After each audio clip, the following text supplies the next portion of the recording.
Welcome to the Build and Inspire podcast. We meet incredible people building amazing things, so you'll be inspired to build what you're passionate about.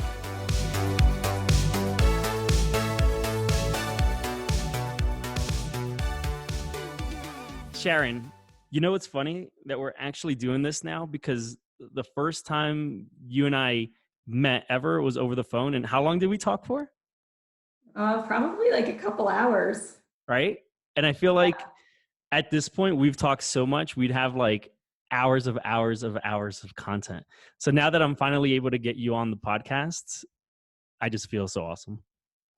Yeah, and thanks for your patience because we were working on a lot of things in the background. So I was pivoting the business. I was working on clients and sales, pitch deck. So I was underwater for a bit. You've been doing a lot, and I've been following you and we've been talking, and this is one of the major reasons like I was super excited to get you on because you're doing some amazing things. So for those that don't know who you are, what you're doing, let's get right into it. Sure. So I started the company a couple years ago. I think I told you, Leo, I quit my corporate job last year in May 2018. Mm-hmm. And big deal for me because I worked corporate for 18 years. Yeah, that is a big deal. Yeah. Scary. So, and that's all I knew.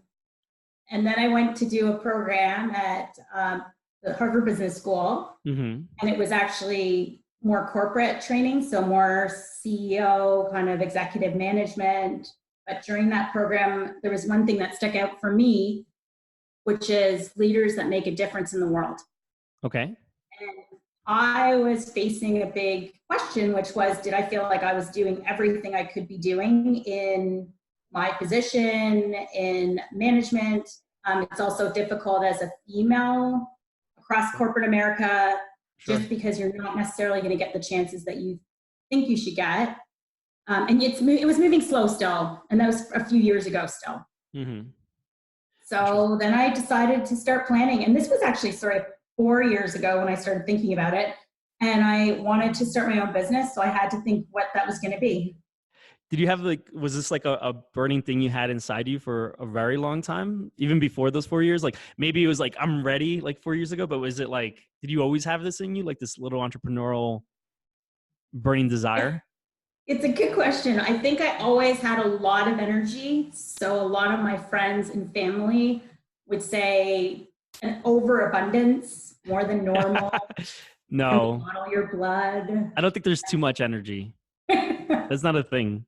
Yeah, so I think that was the big thing because a lot of people were holding me back is what I felt in corporate. So I was always struggling because Sure. I'd work with people and I'd be like, can I get some more work, or can I get a bigger portfolio, or can I get it? And, I get it. You want to prove yourself, and, expanding isn't the norm in corporate. You can't just say, let's expand your role because there's hierarchy and it's structure and. Yeah. I was going to ask, is it because just like, you're kind of like just part of a bigger machine and this is what you do and just focus on this area? Yeah, I think being Canadian as well, because I came from a market where you could do everything when it came to marketing. You were also doing sales and operations and supply chain, and I'd come up with solutions, and you could go right from the start to execution and see the whole thing through and work with a lot of counterparts. And then moving to the US, it was very like business vertical. You were in charge of this, therefore stay within this context and move around a bit within that. Sure. Came along with you, but you really didn't get to say, hey, this is my vision and like, let's move with it. The other thing actually, Leo, I don't know if I told you this, but one of my big issues with corporate was feedback and giving feedback to people. Okay. I always think talk a little bit about it. Well, we did great because it was a bee in my bonnet. What did I tell you? Oh, well, now we can tell the audience. Well, I didn't think that it was fair to judge someone twice a year who worked for me, or even me working for someone else, and have this full review on your capabilities based on 2 interactions during the year. Sure. And to me, it was like, you should constantly be giving feedback. Someone should always know where they stand. 100%. And it's more of, I think, a whole paradigm shift to me, which I saw it earlier and then it didn't seem to flow through into corporate, and maybe it's showing up now. I still think it's going to take a while for people to get out of the mind space of, it should only be a couple times a year we talk about your development or have a real big discussion on your development. And also, I think it's subjective. Yeah, I'm 100% agreement. I think a real leader is always giving feedback, right? Not like at a regimented, robotic, like, we're going to do it at 4:00, every quarter, like whatever it is. Like, that doesn't work out for anyone. And as a leader, you'd want feedback as well, right? Because it's a two-way street. Yeah. How am I doing? Am I motivating enough? My team members now, who I have quite a big team, surprisingly, for a startup. I like to tell them right away, and they know that if something's up, or somebody can have a bad day and it's okay as well, and I'll call it. I'll call it on my bad days. Yeah. Because nobody's perfect.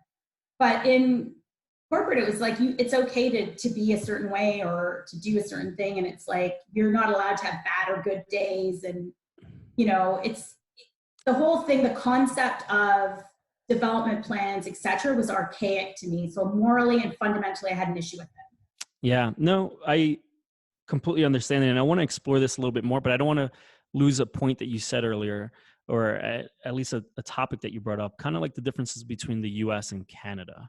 I want to kind of explore that a little bit. And I think I'll ask this. Do you mind sharing the companies you were working at? Yeah, sure. I worked at my first career, actually. I like to share this because it's actually super funny. Yeah. I'm going to show you a picture that I have here. Is that you in a moving truck? That's me in a Frito-Lay truck. Oh. It's my first job at a college. And it says Hostess Frito-Lay on it. I love it. We should we should scan it and put it up on the show notes. Sure. I just put it up recently because it's a reminder. When I first started, I started at Frito-Lay. I worked in sales. And a friend of mine said, hey, Sharon, come and work in this summer job and see where it goes. But it's a great job, pays really well. Coming out of college, that's the first thing you want is a job. Yeah. And I was like, Frito-Lay, sure. I mean, I like chips and friends and family like it. Right, why not?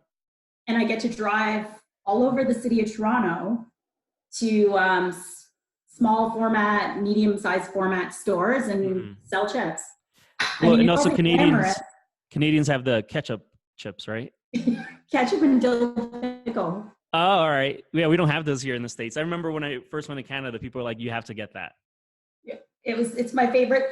The only issue is I used to bring them home and then I would eat them all when I meant to give them out to people.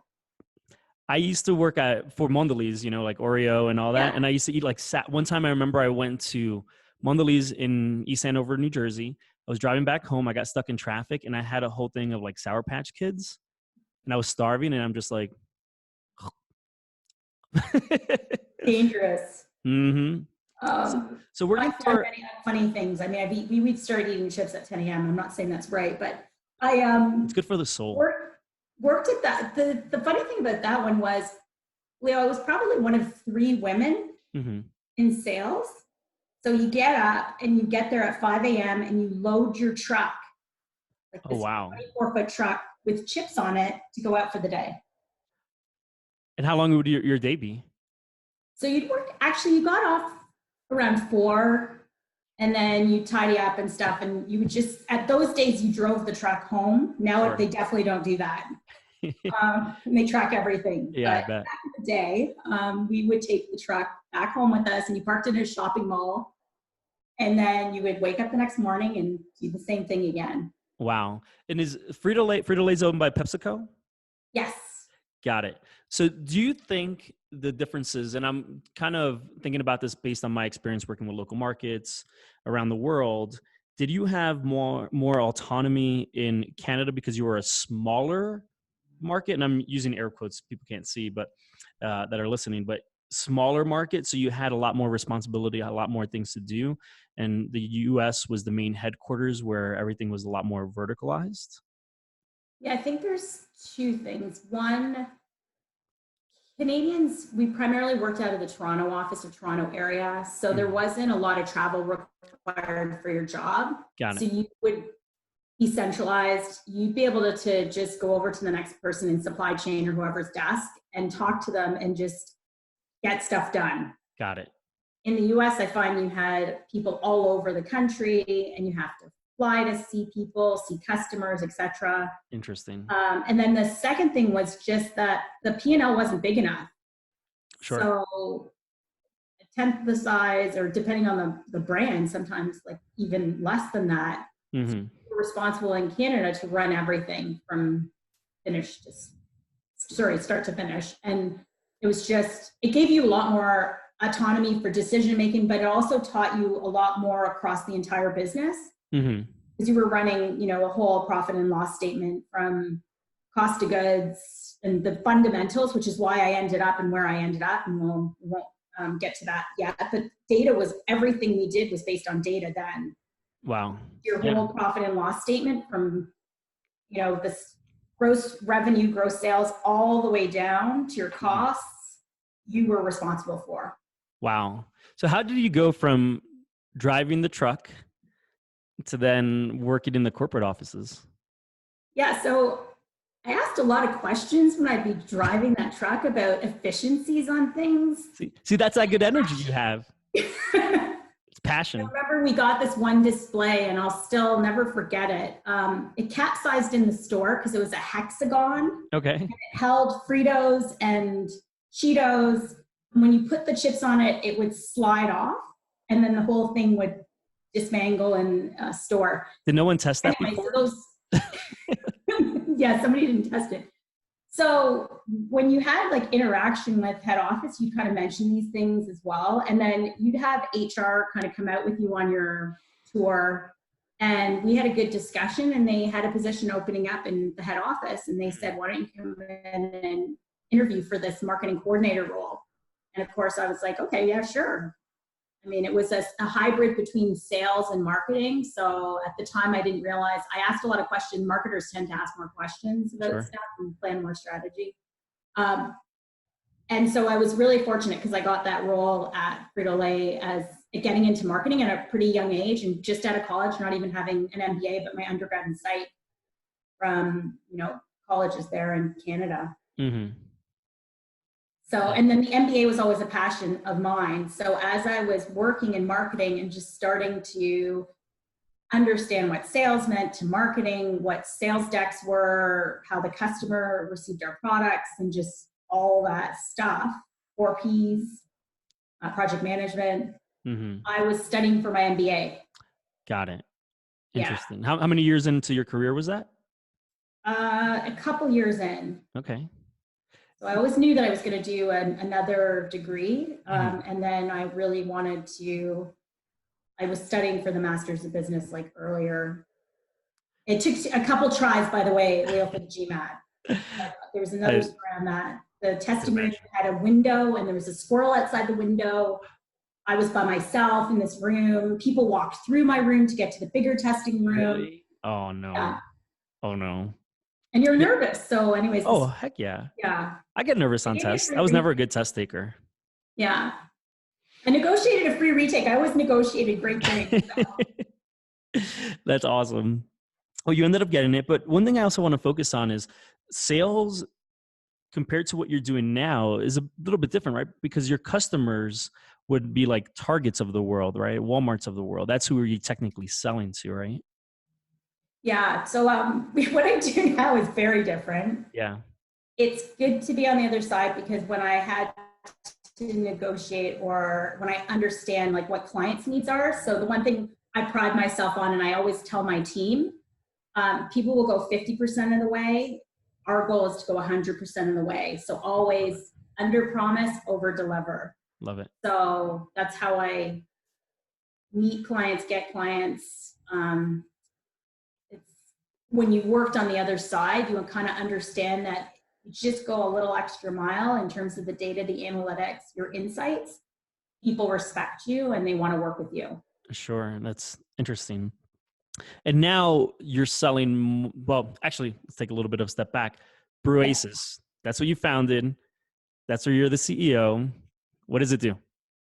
Yeah. So our goal is to, and what I took from my career is that I'm really good at digging into data to find insights. So having worked in, I mentioned Frito-Lay, then I went to Kraft Foods, and then I worked at GlaxoSmithKline for the most part of my career in both sales and marketing. And then I worked at Youll Rubbermaid and Reckitt Benckiser. So a lot of consumer packaged goods company in different industries. All of them, it was around data and analytics to be able to drive an insight and solve a business problem. And that's what we did across every business. That was my specialty. So my whole concept was, how do you automate that behavior in a way that would take a business in an industry that doesn't normally have, they might have access to data, but they don't know how to use it. Or they don't know what they have access to, or, you know, you're working in silos, so you're not sharing information with other people on your team, or there's just so much of it, you don't know where to start or how to communicate it.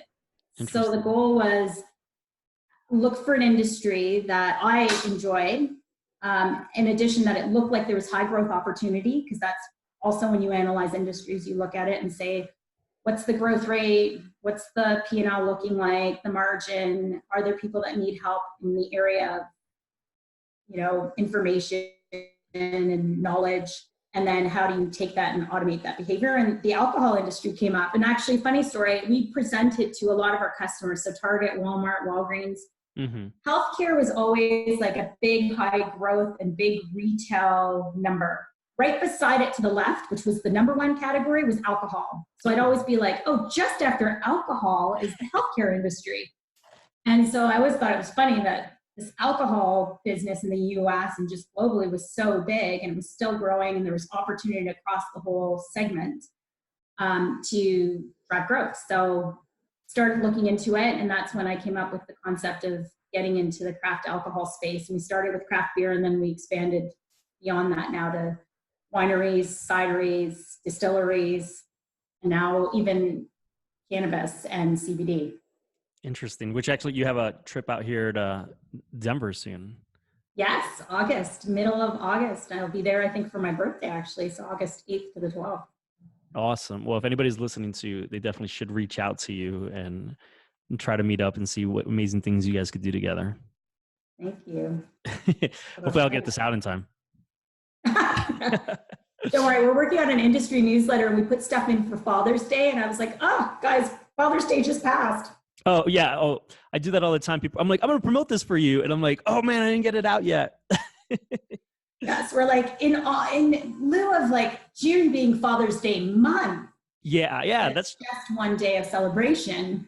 Here is our industry newsletter. Exactly. Just like your reviews with people that reported to you, Father's Day should be all year round, right? Good. Yeah. And I'm an amazing dad, I have to tell you. Like, very amazing dad. So. Well, speaking of family, actually, so making the jump from like a corporate world into entrepreneurship, that's scary. Did you feel like you had the support from your family and from friends? Because I talked to a lot of founders, and most of them, probably their family, are like, don't do it. Don't do it. How much money do you have in the bank account? Like, did you feel like you had the support from friends and family? Yeah, I think going back to an earlier point where you mentioned, you know, do I think I always had this passion for being an entrepreneur? Sure. And, you know, was it always ingrained in me? I think my family was really supportive because they knew that I had done the corporate thing for a really long time. They also knew that my education was important. I did all these steps for education, you know, which they knew, okay, I had a solid head on my shoulders. I wasn't just going out on a whim. And then I had traveled substantially in both Canada and the US and globally. Yeah. And they have been 110% supportive. I can't say how fortunate I am for my father in particular. And then my aunt actually helps with a lot of the editing, and she helps me with staff management. Oh, nice. Is she in Canada? Or she? Yeah. What's my watch is telling me that she doesn't know how to respond to that. So I talk to them actually every day. Nice. And they also lift me up when I'm having a hard day, when I'm like, I'm not sure if this is really going anywhere. Like, is the big boulder that I'm moving?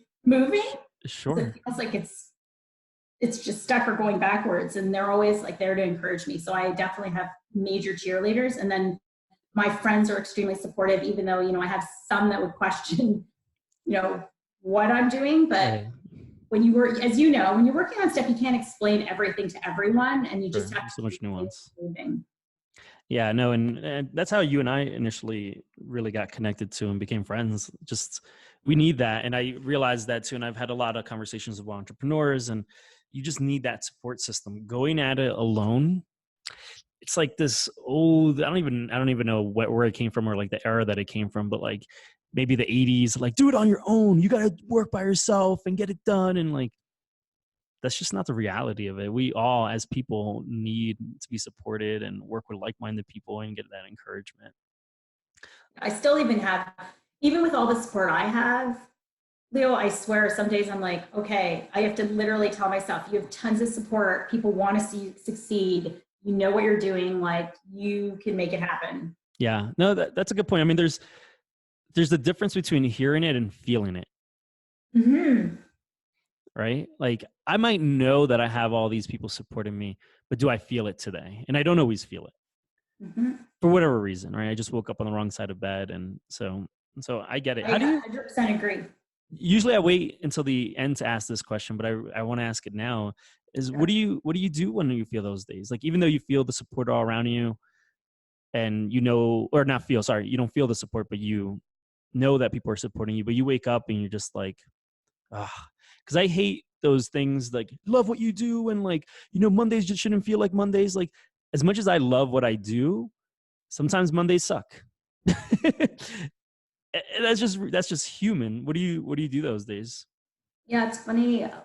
When I became an entrepreneur, you'd think that it would have been extremely hard, the transition. Mm-hmm. And for some odd reason, whether it was just because I'm naturally, this is what I should have been doing, it was a lot more comforting going into the space. I think I like being my own boss.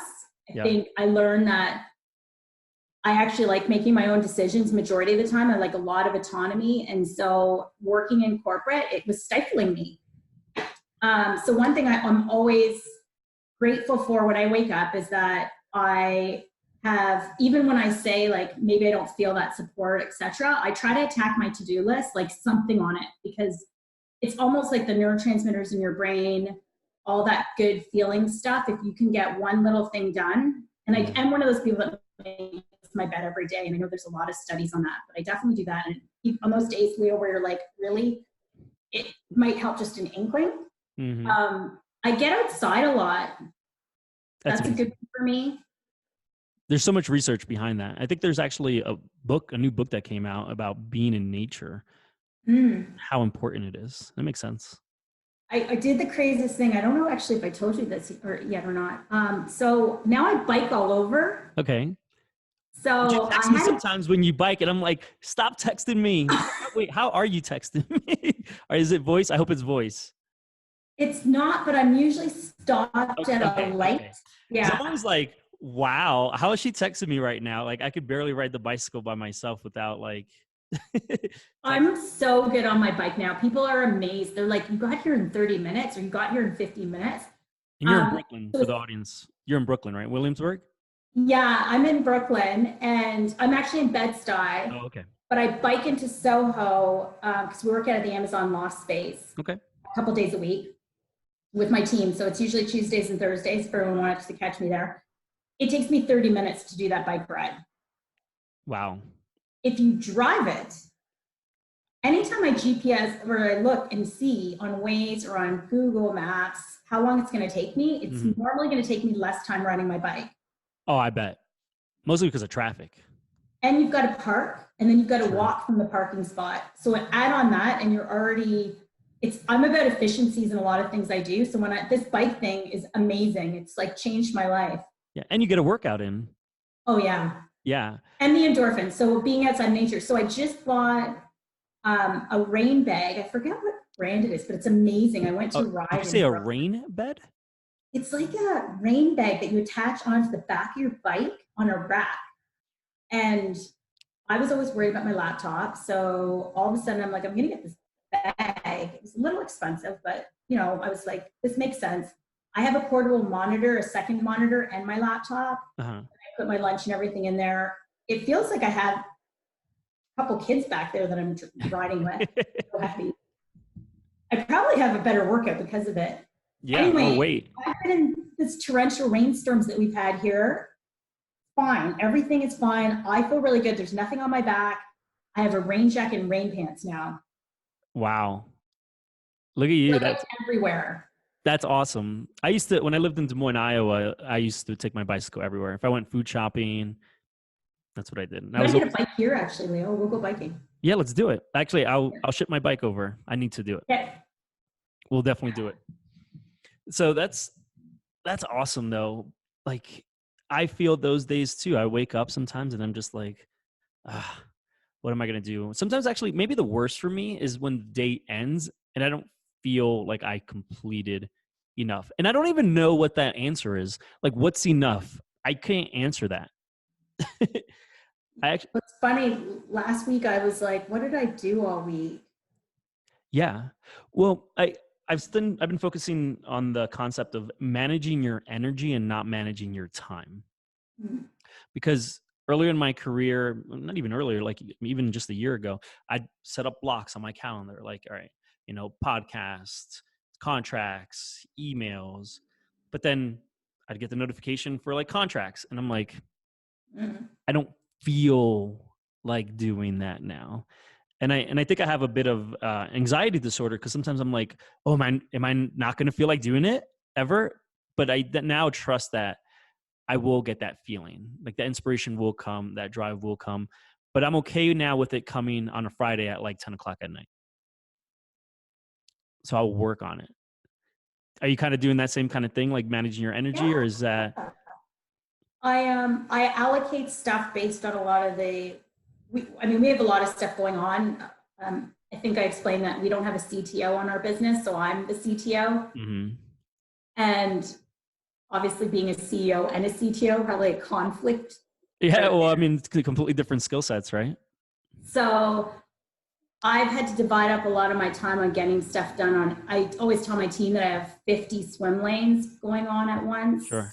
And that they're the first 10 and they are my priority. So, you were mentioning like, what are things that also motivate me to get out of that potential rut of being an entrepreneur and being like, what am I doing? I talk to my team a lot and I try to motivate them a lot and I try to get the best out of them. And sometimes I'm really tough on them as well. And I tell them, sure. I say, the one thing I always do right away is I'm like, hey, if you thought I was really hard on you on this particular thing, here's why. And I hope you know that it's coming from a place that I know you can be amazing. Sure. I know you can deliver amazing work. And this is like a test for you. So go get it done. Yeah. And I guess what they can't see either is how hard you're being on yourself. Yeah, my team knows me really well. Like when they've worked with me for a few months, they actually are really amazing. And they come to me and they're like, I know you care and I know you want the best out of my work. So I know you're coming from a good place. And that means a lot to me. Actually, my team oftentimes sends that to me. So I'm really happy and proud of that. And I'm very proud of all of the guys that I've worked with throughout my whole, because I've had 3 rounds of interns. I don't know. I think I've had how many interns? Well, we had 9 this past term. Wow. Did you have 9 at any given point, like sitting with you in Soho? Yeah, well, they might not have physically, because not all of them are physically in the same spot, but 9 at the same time on my team working on stuff. Got it. But when you and I first met, what is this, maybe like 3-4 months ago, you were actually technically your office was your home. Is the Amazon space new? Yeah. So I went to an event, and when I found out that as a founder who runs a business that has tech components on it, you can actually sign up with Amazon. Even if you're just investigating their services, you can work out of the loft space, which is in Soho. That's amazing. Yeah, I didn't know this. So it was nice. Yeah, I actually, this is the first I hear about this at all. Oh, okay. Yeah. They have a ton of things for startups. I recently just finished my pitch deck. The irony which I can't wait to see. Yeah. No, you're always a critic on your pitch deck. I want to work on it some more. All the time I want to change it, but get it out. Well, you don't have a just started pitching. Founders are the worst at creating pitch decks. Oh, I'm sure. I finally let it go though. Last week I gave it to my advisors and said, here you go. And they started sending it out, and which is amazing. It's really exciting for us because we're actually pitching for $500,000 in investment, which is really hard for a female founder as well, because we always feel like we need to have everything perfect. And it's okay. It doesn't have to be perfect at this point. So I went to an event, the startup team at Amazon threw a pitch deck review, as well as you could go up and actually pitch your business in front of VCs for practice. And that was 2 weeks ago. So it was perfect timing. They gave me a ton of really great feedback. And then they also judge you on a whole bunch of criteria. And they give you 5 minutes on a big stage to pitch. That's incredible. Yeah. That is really cool. They have a ton of resources.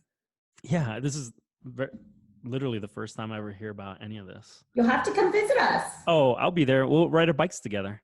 Yeah. It's one bridge. Yeah, that's it. Well, if I'm coming from Jersey, I'll put the bike on the bus. Oh, yeah. Right. Ferry from Jersey. Yeah, I'll do the ferry. I could ride to the ferry. Yes. I used to do that because I used to live in Hoboken. Oh, yeah. I'm from Weehawken. Yeah. I know that area well. I used to ride up to the George Washington Bridge. Oh, wow. That's a far ride. That hill right before the bridge is the craziest hill. Oh, yeah, the Palisades right there. Oh, yeah. Yeah. I was born in North Bergen, in the hospital. Yeah.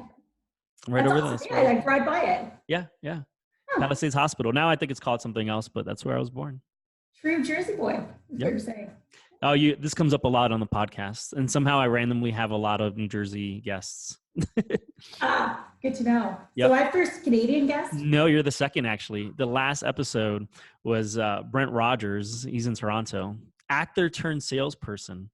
Okay. I have to talk to him then. You have to. He is amazing. He's just fantastic. And actually, you should go on his podcast. I'll introduce you. It's called Great. Ordinary Life. And he just interviews people that just have had unique experiences of life. So I'll make an intro. Thank you. And go subscribe. I'll give him that shout out. One other thing too, you know what I wanted to tell you, the other thing that I find helps me through the ruts, and this has helped a lot in the past 6 months, is reading a lot of books. Are you reading the books or listening? I read them because I like having a book in my hands and I like reading, but I was a bookworm when I was younger. And the first 6 months of being an entrepreneur was really tough, and I really didn't spend as much time reading. I did like short reads online, but now I'm like plowing through books. Interesting. Business books? Business books primarily, but different types of business books. So some tech stuff, which I hadn't read before. I've been like getting immersed in stuff. My recent one is called Digital Ape, and actually got the book release. What's it about? Digital Ape? Yeah, it's about talking about the evolution of obviously Homo sapiens in the brain and just where we are, and then how we interact with intelligence with regard to computers, and that we shouldn't fear it. So I'm not done the book. I just started it. Sure. But I also read a recent one on VCs. Okay. Interesting, just to understand how VCs work and investments and angel investors. Some strategy books. Just, it's really good. Like when I'm having a bit of a rut. Sure. It's good to read. You find, is it because, and it could be a mixture of things, is it you're finding inspiration, or maybe someone's setting out a bit of a plan? You're like, oh, wow, they've done it. This is how I could do it. I didn't think about it this way. Is it a bit of everything, or none of the above? No, it's some of that. And then, so it's the inspiration part for sure. And like learning, I think, helps your brain move from getting stuck in a downward spiral to physically and mentally you're like moving forward. So your whole body's going to move forward and your thinking's got to move forward. It creates synapses in the brain. Yeah, it's really, really good. And like probably when you're learning something, I find, and even I get excited when I watch my team learn things. So that also feeds my energy, because when I see them, all of a sudden their light bulb goes off. I know that things are in motion and they're moving forward and they're growing. So I think that helps a lot of my mini ruts that I get into. Yeah, that makes sense. I love that exchange of energy. It goes back into like the human connection and building and leading and being part of that community and doing things together. Yeah. And actually, that's been one of the biggest inspirations for me in the last 4 months because I had such a big team. Sure, I bet. Well, I think you and I talked a little bit about this, but I'm reading a book called Lost Connections and like the unexpected solutions to anxiety and depression. And actually, that's one of the catalysts that why I'm moving back from Denver to New York. And I realized the days that I've been sad or the times I felt like I couldn't get through things, it's because I didn't have people around me, or not just people, but like people that I have meaningful connections with, right? Because I could always go call someone up and like, hey, let's go have a beer, right? But it's not something like having someone you've known and knows you in and out, and so that's in New York is where I have that. So I'm like, not really like people are like, are you excited to move back to New York? There are many reasons why I'm excited to move back to New York, the physical place, but I'm really more excited about connections, like being able to hang out with you, being able to hang out with my best friend Steve, and like that's what I'm excited about. I get it. I moved a lot, and because I moved a lot, I had to make friends quickly. Yeah, you told me you've moved every 2 years since, I guess, being a So I child. was born, I think. Wow. Did they let you use the Frito-Lay truck to move? Well, I probably shouldn't say yes on this podcast, so that would be. The statutes of limitations are passed already. They can't do anything about it. Yeah, I don't think I could fit my stuff in between the chip boxes. Yeah, but I did have a lot. I did have a lot of people that were always happy that I had chips around. I have to say, going back. Heck yeah. Yeah, just coming out of college. Around. I should like have them in my pocket. Yeah. See. Yeah. No, I agree with you on that. Like the thing I think too, it's a little. Someone told me this along the way that it's a lot easier for females to make friends. Okay. And because I moved so much younger, when I came to the US, super fortunate because I've been here 8 years. Every place that I moved, so Pittsburgh, Bentonville, Arkansas, Hoboken was a bit of an anomaly because it's so close to New York and stuff. Yeah, I mean, for all intents and purposes, I just say New York. Okay, yeah. I always had a really great group of friends who are extremely supportive, even to this day. I just went back to Pittsburgh because I have a client in Pittsburgh, and I got to see my friends. I got to kind of allude to some great things that are coming up in Pittsburgh with some work that I'm doing. And they are like super supportive of me for the industry, both in like craft distilling, but beer. And the same goes for Bentonville, Arkansas, even though I don't get a chance to go back there as much. It's a little bit further. But I have like really amazing friends that I've met along the way. I feel like that changes everything, at least for me. I would agree. Yeah. Yeah, I'm in New York. I've met some amazing people in New York, and New York's sort of a transient place. And I mean that because there's people here that have like truly lived here their entire lives. And I think they're not jaded, but they're just tougher around the edges. Sure, but those are actually farther and fewer between.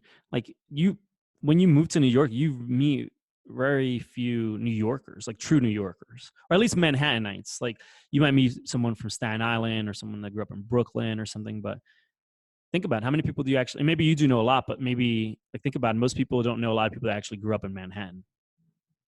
Yeah, it's funny. I bumped into some people though that I'm like, oh, you've been here your entire life. That's interesting. Yeah. But they have definitely a better perspective on safety and such. But I actually think New York's one of the friendliest places. You just have to tell a New Yorker when you want something, and then we're like jump into action.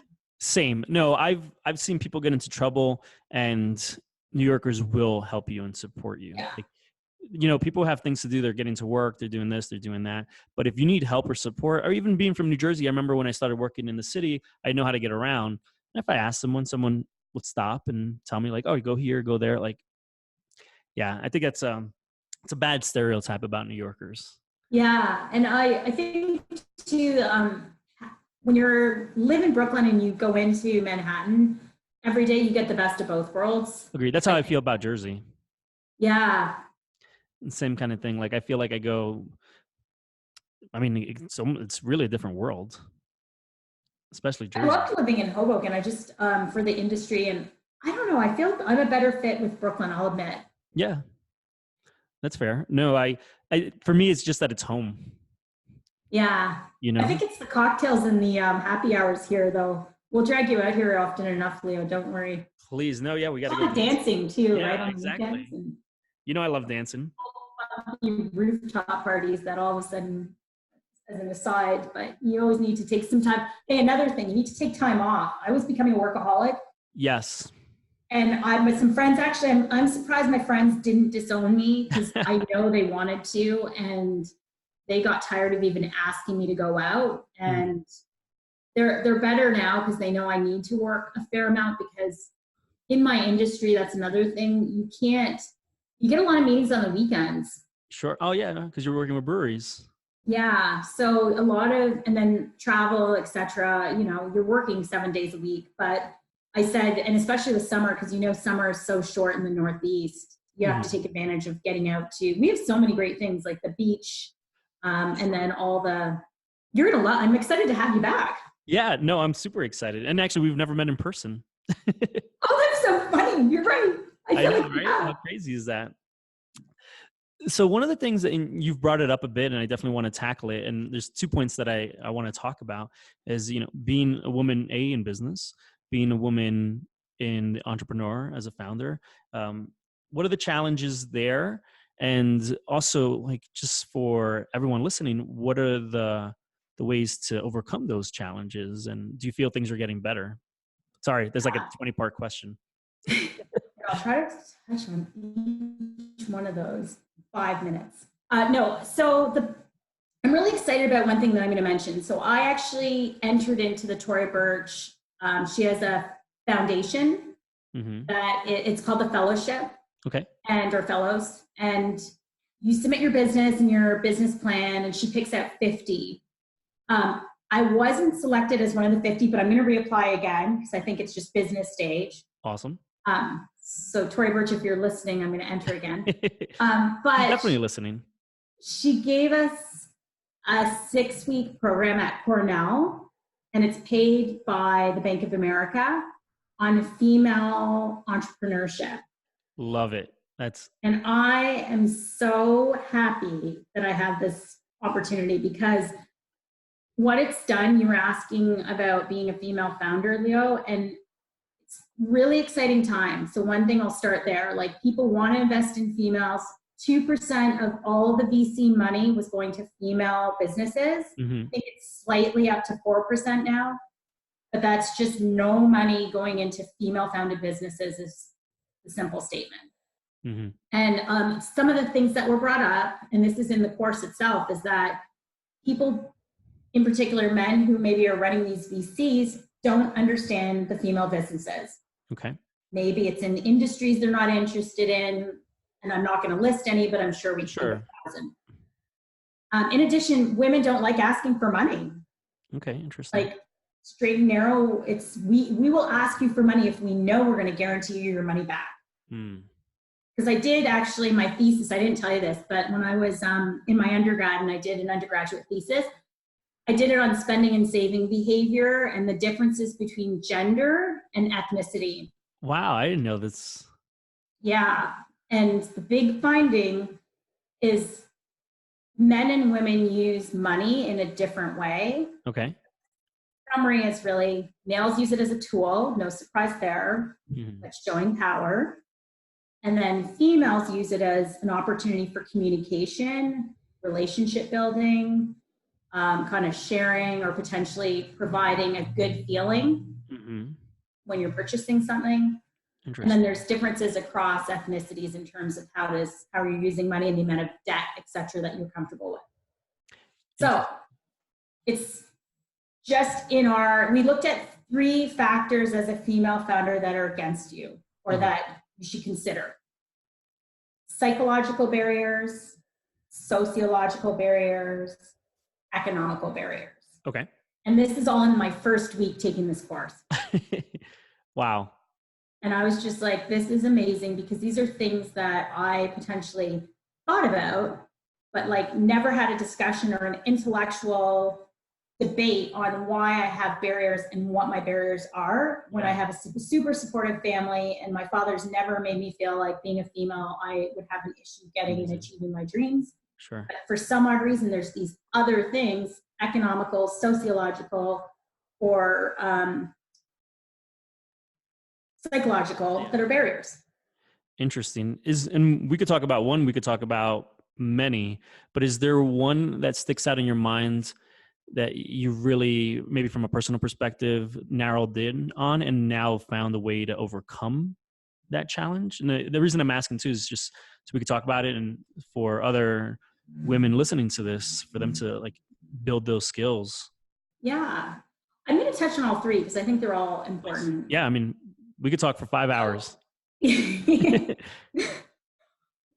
first one's psychological. I feel like I have finally overcome some big barriers I had personally. Mm-hmm. So one thing would have been, do I know what I'm doing? Okay. Do I actually have value to add with regard to the solution I'm trying to provide? And why me? Like, why is it that I'm coming up with the solution versus someone else? And when you tell your story time and time again, hey, I have 18 years in consumer packaged goods, analyzing data across multiple companies, multiple countries, multiple cities, and then you are reminded that, and then you probably know this already, but in order to be sort of an expert, quote unquote, you need a decade of experience in something. Sure. Like, yeah, the 10,000 hours. Yeah. So when I look at it and I'm like, wow, I've almost had 2 decades, and I forget like all the amount of insight digging that I've done, or analyzing things and quickly figuring out solutions to actually drive growth, which is what I've like tapped into for the business that I do. And how do we automate that behavior is really what we're trying to do. This was like really, I'm actually excited about it. Yeah. So I like tapped into the fact that I don't have to be scared about like what I'm doing or what I'm trying to achieve, because I actually have a lot of expertise in this and I can teach other people. You know your shit.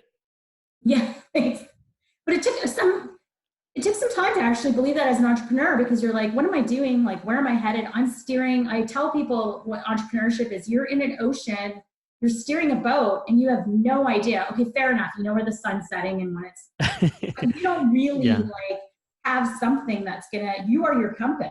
Yeah. Interesting. So that's one. So psychologically, I feel like I've, and this year in particular, you know, we talked about the ruts. I have a better mechanism of solving those ruts a lot faster, and it makes you more resilient. So you become more confident. Interesting. So going back to an earlier point, there's a difference between knowing it and feeling it too, right? When you got to the point where you knew it, how did you start feeling it?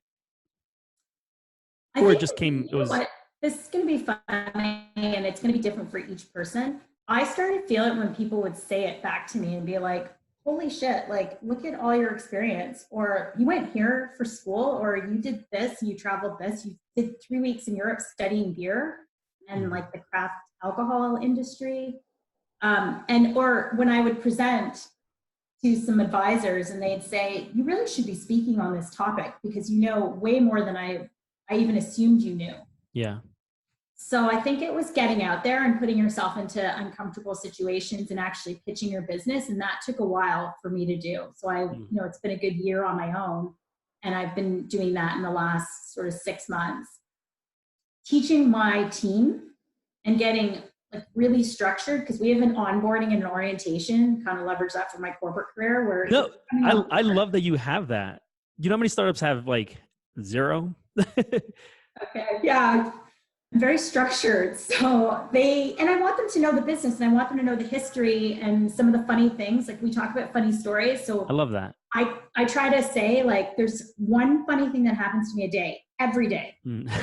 So let me try to like lighten up everything and remind you about what that funny thing is here or there. So that's helped. Like, psychologically, I know I'm helping my team grow on a subject that they wouldn't necessarily know anything about. And so watching them develop, especially in the tech side, I've really pushed my coders. And I mean, these are just out of CUNY don't really know even what like it means to be a coder and want to work at Google, and they're working with me. Yeah. And we have to talk about software architecture. Yeah. Because you're the CTO too. Yeah, for now I do. I'm working on a few people, but yeah.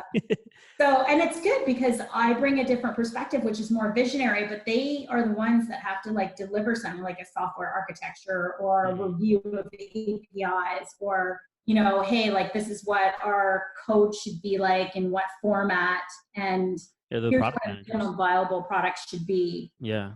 Interesting. Now, let me know if I'm getting ahead at any point, because I know you wanted to talk on the 3 topics. Who are you mostly meeting with when you're talking to breweries? Are breweries kind of like a male-dominated industry? I know very little about breweries and that space. Actually, it's funny because I guess it ties into what the second one is sociological factors, which is women are traditionally in specific industries. Mm-hmm. Men are in other industries. Okay. So this ties to that nicely because one of the things I really liked about the craft alcohol is there weren't a lot of women, and it was an opportunity, and I happened to do well when it's a growing industry and one that requires kind of, hey, let's get some more women involved.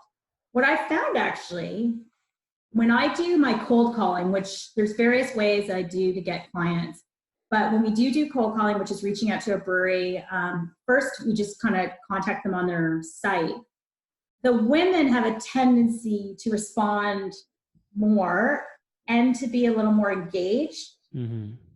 And then there's a shift in terms of the amount of women and men. So I'm actually quite surprised that there are quite a few female founders, and females that are running the marketing and social media. Yeah. Interesting. Because I was going to ask, like, who are you calling? So, like, what kind of position are you calling? Yeah. So we go to the brewery owner, but then we ask them, hey, who's responsible for your sales, social media, and your marketing? Yeah, you get the connection. Yeah. And then it's usually the founder or the brewery owner who's like, hey, let's talk about this, or let's at least investigate. Mm-hmm. So they're supportive.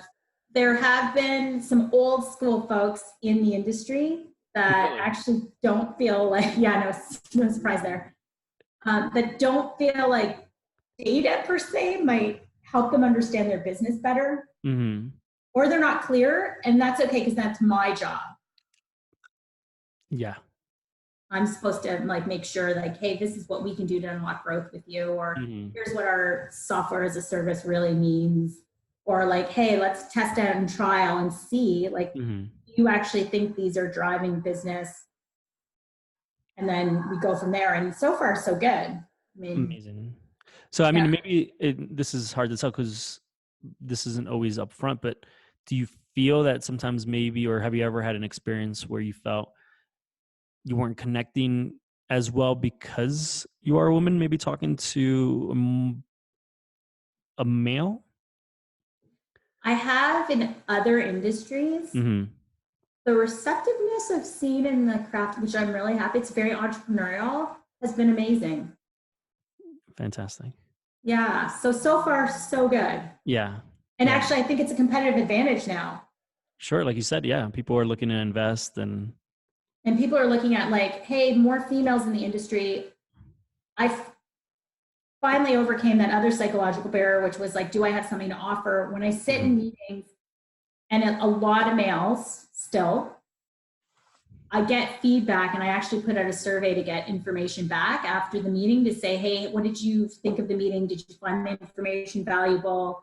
And that sort of thing. And that's a positive reinforcement loop. That's amazing. And then the third one? So far, so good. Oh, the third one. All right. So economical. So it comes down to, in your past, would you have been exposed to where you're actually using money as a tool to fund your business? Or did you get trained earlier how to manage money in a certain way? There's traditionally a negative connotation to emails with money and managing money, and that just understanding it. I've personally been very fortunate because I, through my life, purchased 4 houses, sold 3, and like big things that I had to do on my own. And I'm like, I would never say that there's a difference in terms of females and males in terms of being able to purchase something, make decisions. And they say that all the facts are that women have a high spending power. Okay. And then you'd see in the news lately, all the CEOs that are getting put into high roles in big companies. Yeah. So I think this whole economical factor probably had to have some time where women were, they were definitely not having children as much. And then, or they are, and they're just the one that's managing, or they're head of the household because their income is higher. Sure. We just needed more of a paradigm shift. I still think there's a lot of women that will struggle with asking for money. And I definitely didn't know what the heck I was doing, though. That's my biggest barrier right now is feel confident. Somebody asked me this week, what are you spending that $500,000 on? And I know what I'm spending that money on, and I know why I need that money. And it's because I truly believe we have an idea and a solution for the industry. And yet I stumbled a bit on that answer, and I shouldn't have. Yeah, you just got like a bit of anxiety. Yeah, like somebody just being like, point blank, what are you going to do with that money? Like $500,000, what are you going to do with that? And I was like, well, I'm going to just throw it in my bank and buy a boat. Yeah, exactly. Right. And I'm like, no, I'm going to watch every single cent. I want to pay my team was another thing, like I want team members that I know are going to stay with me for the next year versus having interns that are coming in 6 to 10 weeks. Of course. Yeah. Do you feel like that gets better with practice? Yeah, I think I should have, you always say you'll be prepared and you practice. And once somebody like asks you a specific question, they always say this in all the books I've been reading and such, it's, you'll never let that happen again. Yeah. You'll never be like, oh, what do you mean? What am I going to do with that money? Yeah. And I know, hands down, I mean, I wrote the pitch deck and every single financial. Yeah, you know it better than anyone else. Yeah, and it's not even like somebody else wrote my financials or my sales projections. I know every single one of those numbers. Wow. Yeah, that's interesting.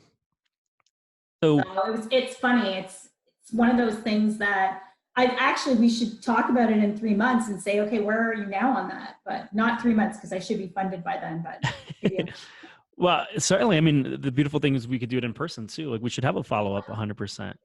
And yes. I love promoting everything you're doing. I mean, you're an inspiration to many people, including myself. So I want to go ahead and share this. And so we should 100%, let's do it. Okay. As long as I don't release this 3 months from now. Like okay, there's always like a delay then. The next like, I am really excited about that one, Leo, because that's the biggest one for me right now. And I want to get funded. And there's no reason why I shouldn't get funded, in my opinion. Yeah. And now I just have to clearly communicate that to an investor that wants to work with me and my team, and know like the amount of work that we've done on like a shoestring budget, and the getting sales and customers is my number one priority right now as well. When every book you read, by the way, on funding is that your funding should be your number one priority.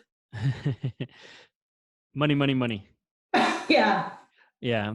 But how would you, I've had not a lot of conversations, just a few conversations with VCs and people that invest in general. And I hear many different things. Like right now, do you need to have minimal viable product before you get the funding? Because I hear most of the time that an idea is not just enough, right? You need at least something to be able to show, even if it's like the clunkiest website in the world. Is that what you're seeing out there? And just from like a general VC investment space? Yeah, I think the key learning for me is you need to have a really good vision and sell it. And people need to believe in you because they're buying into you. Yeah. End of story. And then what I tell you is most female founders will not go out to get funded unless they have an MVP and they have sales behind them, because they struggle, and I know I struggle with this, selling the bigger vision of something that's so broad that you might not be confident telling other people that you can get to. Because I have a much bigger vision, Leo, and I don't expand on that all the time because I just don't think it's the appropriate time right now. We talked about some of the branding and stuff that I'm working on. No, I agree. And like you said, like you need to see, and also when you're doing these pitches, you have a certain amount of time, right? Yeah. So you kind of have to like just get to the main points. You can't be everywhere. You can't shotgun it. Yeah, well, here's another cool thing that I figured out pretty quick. Craft alcohol industry, U.S. market alcohol, $200 billion. And so big business. And growing. And growing. The craft element, so alcohol is 200 billion. Craft is the area that's growing. So craft spirits is kind of 15%. Craft beer used to be at 12, but now it's down to 6%. Mm-hmm. Cideries is in the double digits, and then wineries is in the double digits. Got it. And I heard mead is coming up too now, right? And there's a lot of kombucha stuff as well coming up. So, yeah, I went to a party the other day and they were making like, I guess like a kombucha mimosa kind of thing. Yeah. I'm like, I'm about it. And then there's non-alcoholic beverages. So I had been doing a lot of work. Whenever I travel the US, we go to a lot of craft breweries, distilleries, cideries, wineries. Yeah. I was already starting to feel like we needed to expand beyond alcohol in order to have a bigger vision and a bigger goal in terms of what we're trying to achieve. And we talked about it with our advisors as well, my advisors. So I got to ask you, and I guess this is more of a personal thing too, but it does have to do with business. I'm going to be 100% honest. You know, Heineken came out with their, what is it, 1.0 or something, is it called? Like zero alcohol. And I don't get it at all. I went and I read trade magazines and like all the information about millennials looking to drink beer, but not to get drunk. Me as Leo, 34 years old, maybe it's my age, I don't know. I don't get it. I'm not going to drink a non-alcoholic beer. And I'm not talking about people that probably have alcohol issues or anything like that. I'm talking about just... So it's funny. I'm going to tell you the opposite. A female who wants to go out and have fun with everyone, but I can only have like a drink and a half before I start to feel, especially with the amount of activity I do. So I actually blame it on that. Might be my liver doesn't know how to process it or something. But I'd like to have a drink in my hand. Yeah. Or I'd like to be trying something. So non-alcoholic beverages or something that would potentially give me the taste or flavor of an alcoholic beverage without feeling like I'm drinking juice. Yeah. It's appealing to me. Okay. I get it. Well, especially, I mean, is it because we were conditioned for that, right? We're all drinking. I'm drinking, so I have the idea, the experience of still drinking without the effects. Yeah, and the health benefits. Like, I don't want to wake up the next day. True. And I will, after a couple drinks, feel like I want to sleep all day, which is ridiculous. Sure. But I want to hit the gym and I want to do some stuff on my business, or I want to get out with friends and still enjoy the whole day. I mean, you only have a few sunny days in New York on the weekend. Yeah. With all the rain we've had. And to me, it's attractive to order a non-alcoholic beverage. All right. Interesting. Yeah. You're expanding my mind, because at first I was like, I need to learn because I don't get it. And also I think it's in between, like, let me have something. I don't like drinking water normally, and I know I should love it. I don't drink any water. Like, this is straight espresso. Yeah, I have some water, but a lot of water, and I try. Yeah. But if I'm out somewhere, I'm thinking, okay, I need to have a glass of water in between every drink. And actually, I much prefer to drink something that it doesn't have a lot of sugar. It's a little fizzy, maybe, and it's close enough to water, but I feel like I'm having something else, like something special. And there's a lot of smart beverages coming out. I know some founders in New York that are working on. What's a smart beverage? Yeah, things that will actually drive your brain to function better. Like a nootropic? I know that's a buzzword, but some people don't like that word. Do you like that word? Yeah. It's talked about through there. They talk about it more on like neurotransmitters and like memory function and that sort of thing. So they haven't been positioning just on nootropic to me. Oh, got it. Okay. Which is actually interesting that you say that. So this is water. I put creatine in it, and I don't work. I haven't been working out, but I heard that creatine helps with like just a small amount each day when you're drinking, helps with like brain fog and processing and all that. So actually I have a little bit of creatine in here. So there's your smart drink that you just created yourself. Look at that. We should add some flavor. And I make a smoothie every day. Well, So you make a smoothie every day? Yeah. So as soon as I get home, because I was buying them and they're so expensive. Oh, yes. You definitely shouldn't do that as an entrepreneur.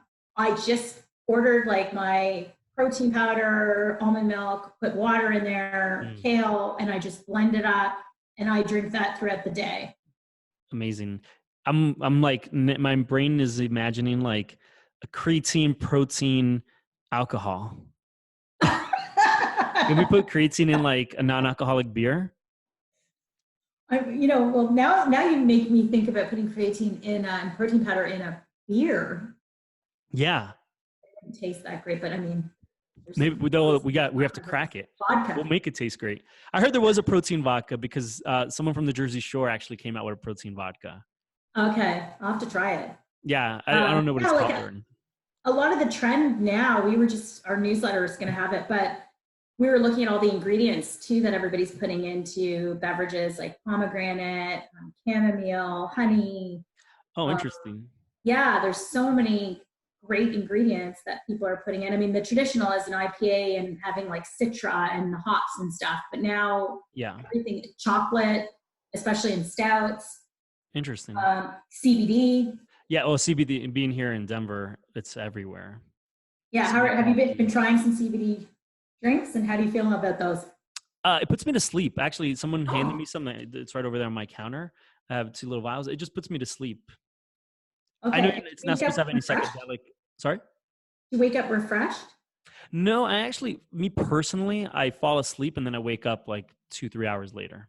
Oh. Yeah, so I haven't experimented. I think I have to experiment with the kinds and different brands perhaps. And I know there's I don't know any of this really, but like full spectrum versus it was derived from a THC plant.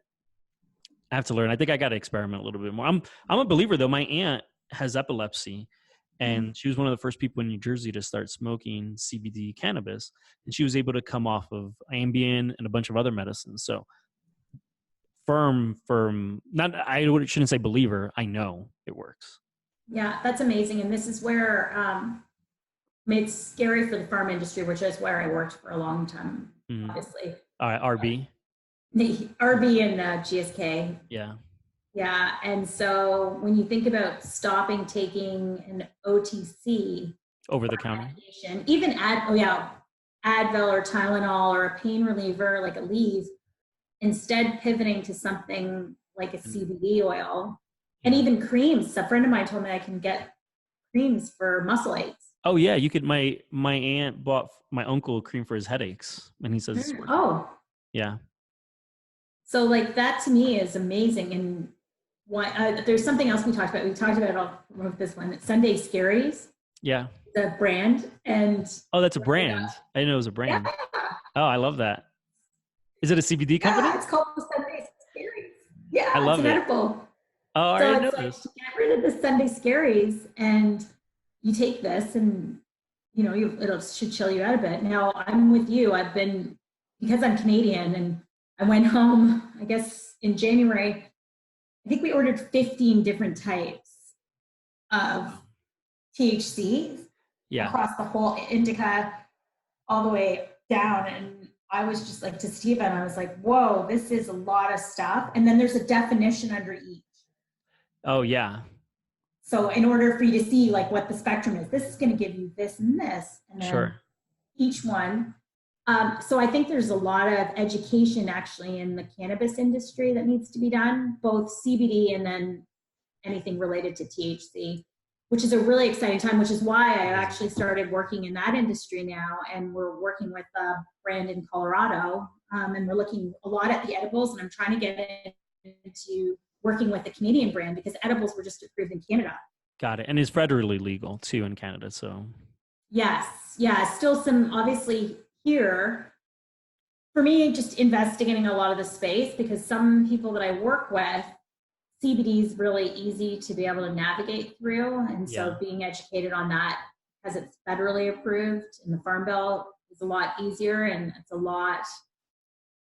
there's a high growth opportunity in CBD still, obviously, with it being approved federally. And then it's still going to take a few states, New York, New Jersey. You guys are next. New Jersey will be next. And then New York the year after. And then so on before federally approved. No, I love where we are from a business perspective and a human perspective, because even Denver just decriminalized shrooms. Oh, yeah. I think somebody told me that. Yep. I don't think I should ever take shrooms, but. Well, there's an article that came out saying in the next 5 years, shrooms could actually replace the antidepressants that we have. Oh, yeah. Amazing. So the recent trials, the only legal trials that I know started legally in the last 5 years, or even like 10, 20 years, have been on end of life patients. And the studies that they were giving shrooms, which with the active ingredient like DMT, they actually were happier as they were passing. That's amazing. Mm-hmm. Yeah, because they felt more connected to earth, more connected to the world and people around them, and they were like more okay with passing at that point. And then now, because of that, there are going to be different studies that are happening. And I know even here in Denver, they're doing studies on MDMA for PTSD.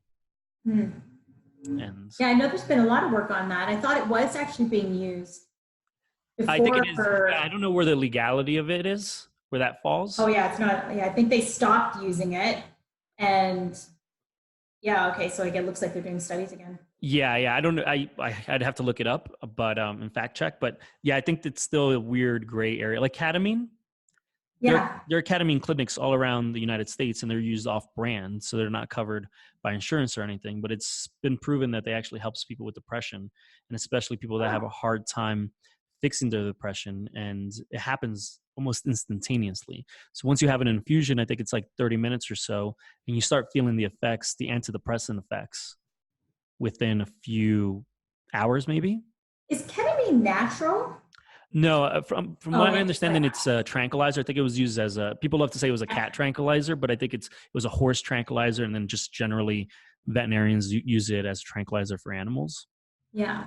Yeah, and I think the studies behind it is same thing with like DMT. It's kind of like creating those connections and fixing the synapses and all that. The human brain is a huge component of that, because I forgot to tell you, I did my undergrad in psychology and I studied neuroscience. Oh, I didn't know that.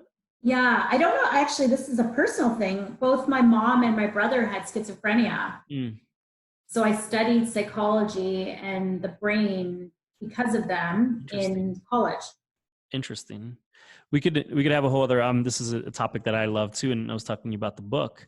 One of the things, even that I was thinking a little bit about it, I love the idea about the Sunday scaries, right? But based on this book that I'm reading and more that I'm understanding, we as a society have a problem with, we need to start looking, I think, as anxiety and depression and the Sunday scaries as a symptom and not the problem. Mm-hmm. Right? Like maybe I could it's like getting rid of the cough, but never getting rid of the cancer. Mm-hmm. And I can maybe get rid of the Sunday scaries, but why do you have the Sunday scaries? Yeah. What are your thoughts on that? What do you think it is? It goes back into connections in humans. So in the book that this person wrote, I got to find his name, but he wrote one on, also on, what was it? Recovery addiction. And he has a story about someone that had schizophrenia, and he was having a hard time, and he was living pretty much his whole life in an insane asylum. I forgot what year or where this was in the world, but he ended up finding a community where he felt loved and people cared for him and people loved him, and they came back looking for him. The people from the psych ward and came and took him, and then all these people came back and grabbed him, and they're like, well, he can't live out there by himself. And he's like, he's been living with us for the past, I'm making it up, 10 months, 6 months. And he's been great. Maybe does he still have some of the symptoms and some of the things that go along with that? Sure. But ultimately he was much, much better and happier. And there are cultures that say, oh, they don't have a word for antidepressant. And when they were described what an antidepressant was, like, oh, a horse. Right. And they thought about it like a horse we could give to a farmer that then he feels value or she feels value again. And now is being able to be productive and have connections to the world. So an antidepressant is a horse, not a pill. Really interesting right? analogy Yeah. or metaphor. Yeah, like that culture. I forgot what it was. I'm sorry, I'm coming off here as like not knowing. I'm still reading the book, but basically things like that. There were cultures that, an antidepressant is like a party that we could have. That's Yeah. what the depressant is. Or even the thought of like having a moment of depression or a moment of weakness, not as a bad thing, but as like a soul searching, fact finding. Like friends of mine have done that Amazon. I don't even know what it's called, but when you Oh, ayahuasca. yes, I Yeah. have a friend that did that and just Yeah. talked about that and like, I don't know much about it, but Sure. just you're taking stuff, but then you're like DMT. Ultimately, DMT is like the core molecule in all of these like psychedelics, LSD, all that. Yeah, it's fascinating because I think that your brain is, and this is what actually the book The Digital Ape is talking about. It's talking about the evolution as well of humans and how, and this was interesting to me, how your brain became all of a sudden this big muscle that then the rest of your body, you didn't need all the hair and all these other things to support the functioning of your body because your brain is going to take the majority of your energy and that's what you're going to fuel. Interesting. And so it changed even your digestion, like how we are versus kind of gorillas and apes, etc., and how we became the evolved species. Interesting. And that now we're using all of this to then build tools, and then these tools now are computers and intelligence. Do you subscribe to the theory that our brain started growing because we started cooking? Have you heard that before? I haven't, but they did talk a little bit of that in this book.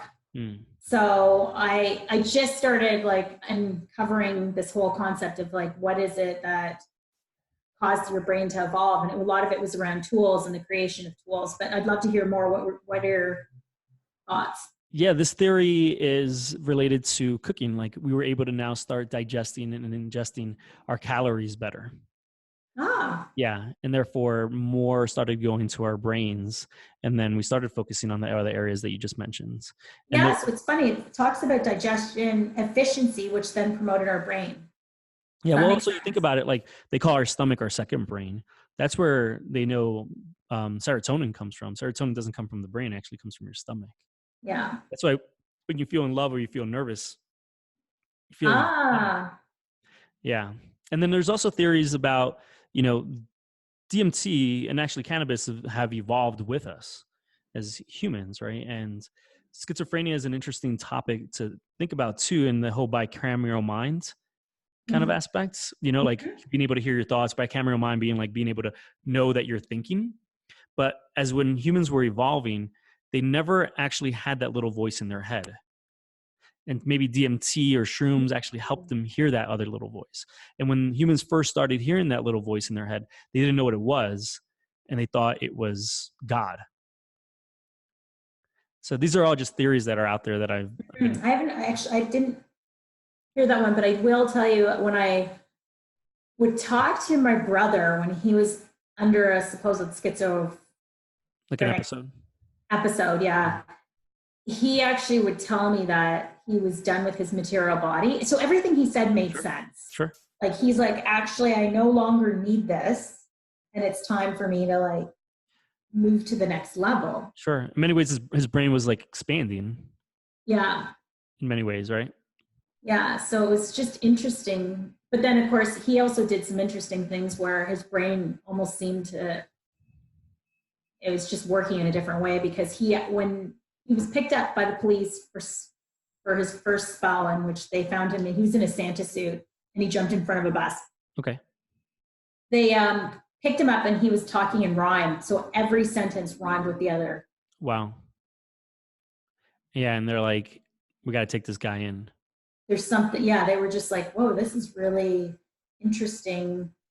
And, obviously there's something going on that's more and beyond what they could like have a cognitive, like have a normal conversation with somebody that would make sense. So, yeah. Interesting. Yeah. And to bring this back to like what we were talking about, business and everything. Yeah, no, because I mean, we could make this could be a whole podcast I talk to you for like 5 hours about, but I think this is one thing I love about this podcast, being able to go in these places, right? Yeah. And who knows, if we would have prepped for this this would never have come up, right? No, fair. Yeah. But there are all these things now that are allowing us as humans to get closer together, support each other, CBD, ketamine, DMT. I think, again, there's a great business opportunity, but it's great if there's a business opportunity, but also helping and supporting people. And ultimately, one of the things is people say that are worried about mind expanding drugs or let's not use the word drugs, substances. Mm-hmm. That's what alcohol is. Alcohol is a mind expanding, changing substance, Mm-hmm. right? We just don't like to think about it like that.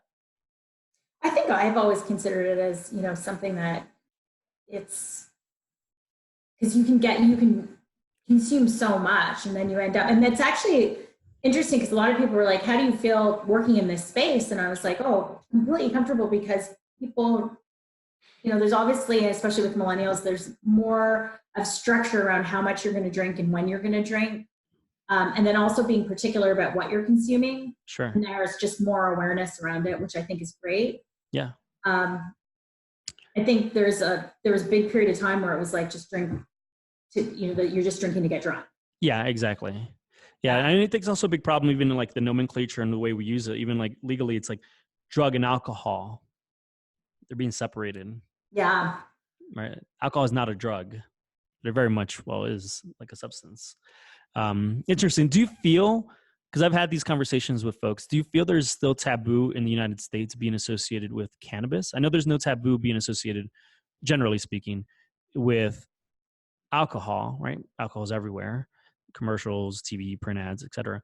But cannabis, do you still think there's taboo being involved in that? And if you went to your more traditional folks, even let's say you went back right now to the folks that you were working with in Canada, is it like, oh, you're working with drugs now? Yeah. Canada's an anomaly now because it's so, everybody's like, hey. Yeah, maybe Canada's a bad example. Yeah. But because it's not federally approved, it just comes back to the laws and the rules and regulations and people abiding by laws. And I think for us, we know that laws were structured around specific things. There's changes. I've seen changes because I worked in pharma and sure. Talk to the FDA, you would work on things, you'd submit things, and you're constantly trying to evolve. I think there's still a taboo, but what's funny, somebody told me recently that even on dating apps now, you can put that you take extracurricular. You can actually, on my Bumble app, you could do it. Oh, okay, yeah. So I was like, holy cow, I mean, that's unheard of. Yeah. So people now know, like, hey, they always knew what kind of drinker you were. Social drinker. Yeah, they asked that too. Yeah. Yeah. And people knew that, but now they're expanding to, your recreational substances. Sure. So I feel like that is opening it up more than it had ever done. So those are little inklings to me that times are changing. Mm-hmm. And I also think the amount of research that's being done on, and I had a discussion with someone on CBD, for example, on the whole epilepsy concept, that when you start testing out things on kids and children, and there's research being conducted, it is a paradigm shift in how people view something.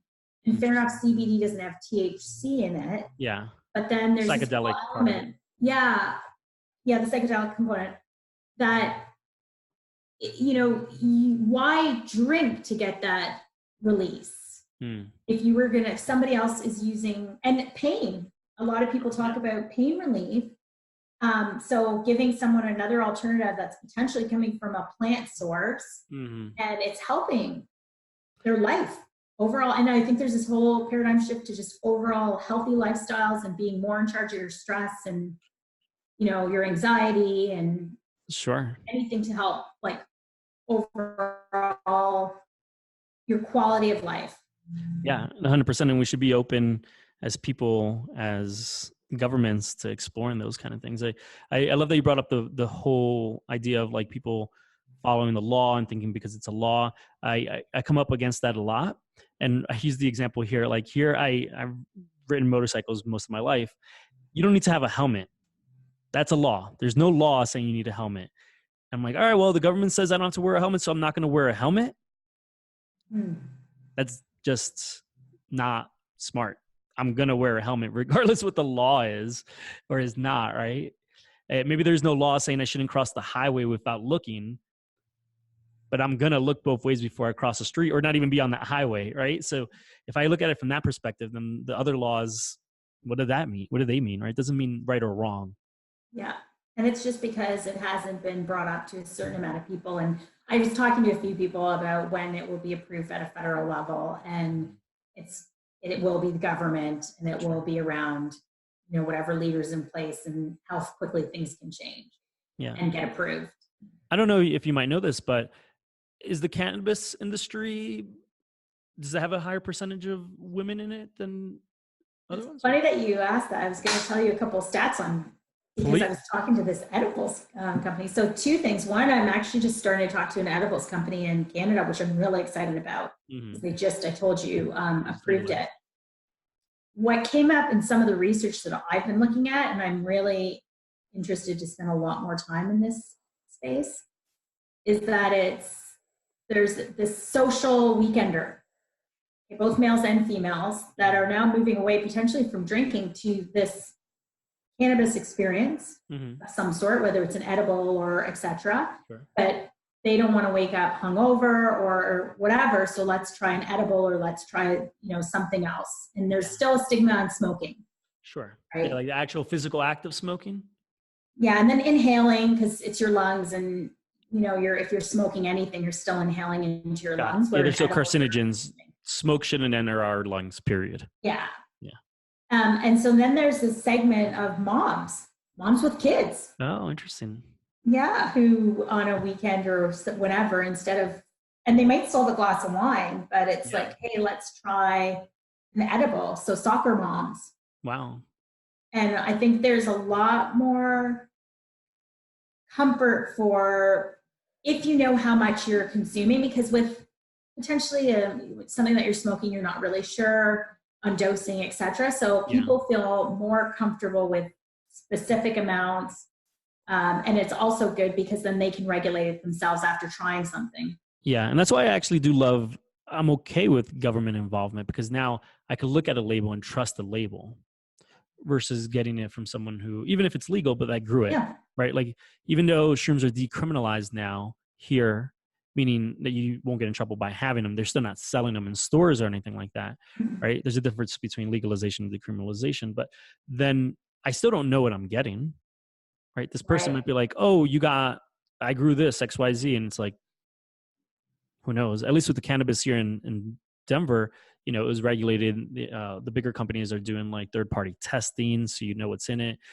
Actually, the CBD company that gave me the liquid actually has a QR code on it that I could scan and then put a lot number in, and it tells me exactly what's in it, when it was grown, all that kind of good stuff.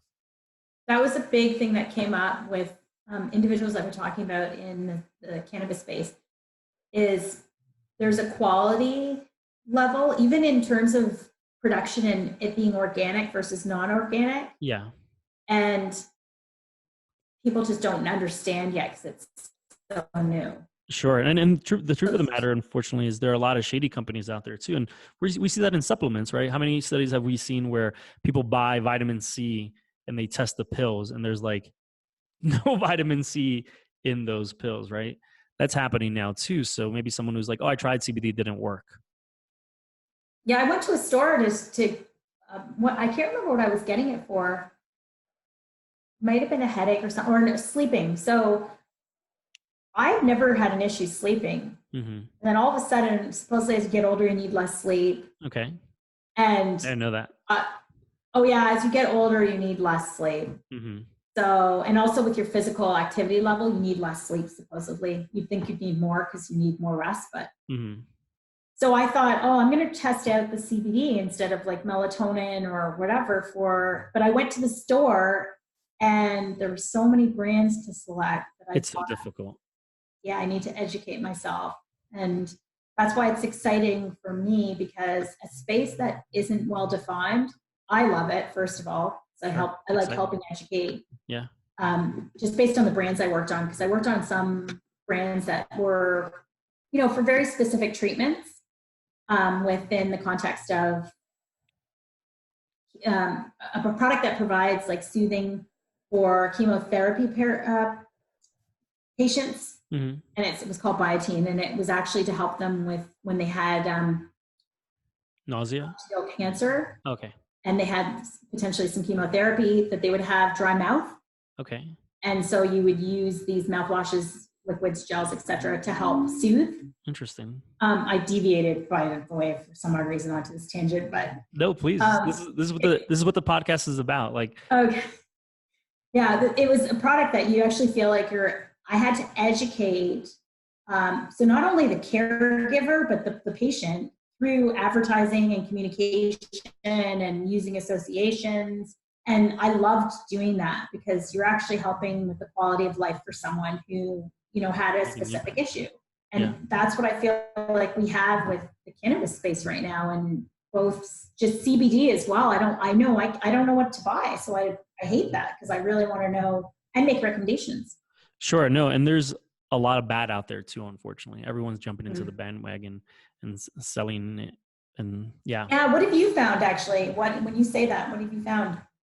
I'm part of I'm a mentor at a accelerator here called Canopy Boulder, which I'm definitely going to make an introduction to. And I want to call out a couple of people in the show notes too, like Helena, who I'm mentoring and starting basically a CBD company that's going to be able to provide CBD to anybody who needs help, regardless of what their financial problems are or anything like that. That's someone you're going to have to, I already made an intro. Yeah, I'm excited. I'll meet her when I'm there in August. Yeah. And then she's if I'm not mistaken, I think she's a neuroscientist too. Like she has a PhD in neuroscience, and she's fantastic. But learning from her is that there's so many people jumping in now, and just like anything else with supplements, it's becoming almost, maybe I'm being a bit of extreme, but like the protein market. There's a protein company. There's always a new get big kind of thing. And there are no regulatory systems right now that are helping maintain all this kind of stuff. So it's kind of self-regulating right now. Oh, really? So it's kind of, there's a couple markets where I remember there was a lot of stuff that wasn't getting regulated. Vitamins is one of them because I worked. Because they're supplements. Yeah, and other businesses, I wasn't specifically in vitamins, but I knew that there were things that were starting to come under regulation in terms of at least defining what the product is and that sort of thing. So it's an interesting area for consumers to navigate. They won't have any idea. Sure. No. It's unless you know someone luckily I have a trusted advisor, like someone who knows I could ask, a real scientist. Right. But general public, no, I don't know. I'll look up too and put them in the show notes, like maybe trusted sources that people could go find this kind of good stuff. Cause I don't know. Usually mine right now is just with friends and professionals in the space. Yeah.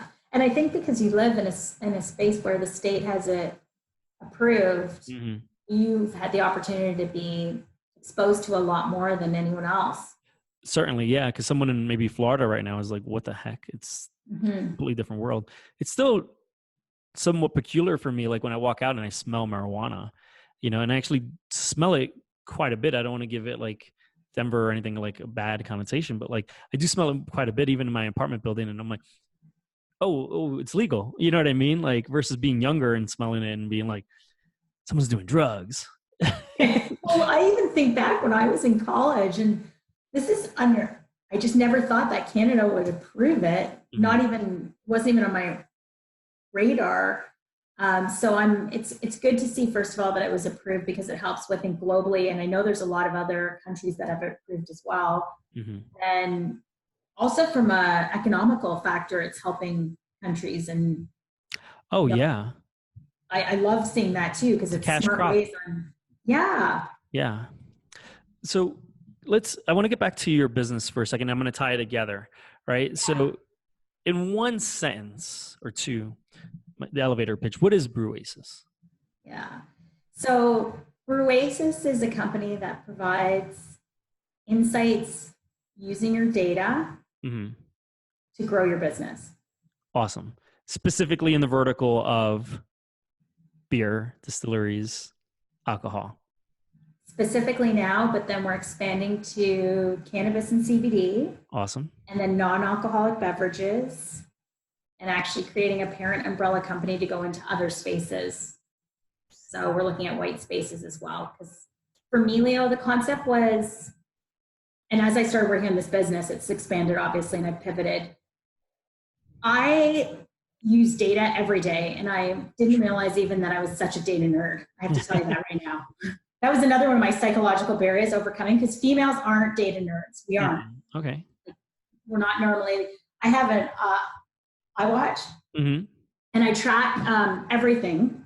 But one of the pivotal things for me, I watch my VO2 max, which is how efficient your body metabolizes oxygen. Yeah. Yeah. Isn't it? Yeah. Yeah. So it's around my physical body actually being as productive as it can be. So I'm already geeking out, right? Because I don't know anyone else that does that. So not only that, but when I went away on my holiday last year, but also like my whole beer, like I needed to understand beer, and maybe not as well as a brewer who actually does it every day, but I wanted to be really knowledgeable about where all the beer types, and I did my Cicerone level 1, which talks about lagers, pilsners, like all the flavors, variants, countries where beer came from, the history. So I wanted to go there.